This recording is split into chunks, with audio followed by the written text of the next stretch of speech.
Само 2 часа и 20 минути беа доволни за Комисијата за уставни прашања да донесе заклучок дека има потреба од отворање на највисокиот правен акт. Со 10 гласови за, сите од владеачкото мнозинство и 7 гласови против, помина ваквиот заклучок. 10 гласа за, 7 гласови против и ниту еден глас воздржан го усвои предложениот заклучок. Владиниот предлог за уставни измени пред претениците дојде да го правда премиерот Ковачевски. Тој вели нема да ги убедувал претениците да поддржат нова уставна промена, но им порача да се однесувале државнички и да го поддржат европскиот пат на Македонија како стратешка цел.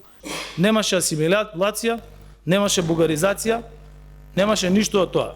И затоа повикувам да не се мисли само на лични кариери и позиции.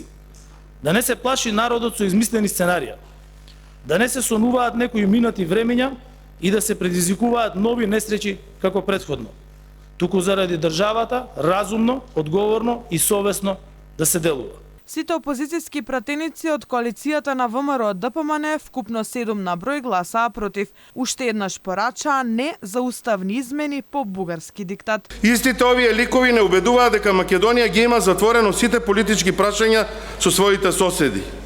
А вистината е само дека отворија големи апетити и аспирации кои може да бидат погубни за нас како народ и како држава. Погледнете, зарем има некоја промена на подобро изминативе години и месеци во реториката или делата од страна на нашиот источен сосед? Одговорот е не.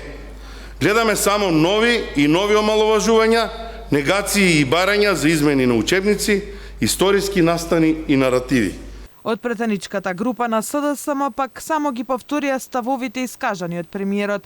Европската Унија е нашата единствена алтернатива.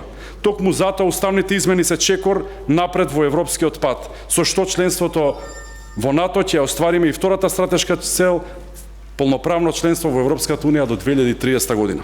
Претениците на ВМРО ДПМН гласаа и против дневниот ред и против заклучокот и рекоа дека нема ни да дебатираат. Ги повикаа колегите од СДСМ и ДУИ веднаш да се премине и на пленарна седница за да се види дали постои потребното двотретинско мнозинство.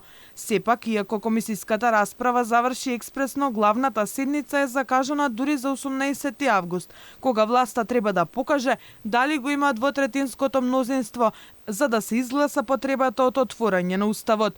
Џафери си ја скрати постапката, па на комисијата беше изгласан и заклучокот за подготовка на нацрт амандманите, кои владата треба да ги достави 15 дена, откако 2/3 од претениците евентуално би гласале за уставни измени.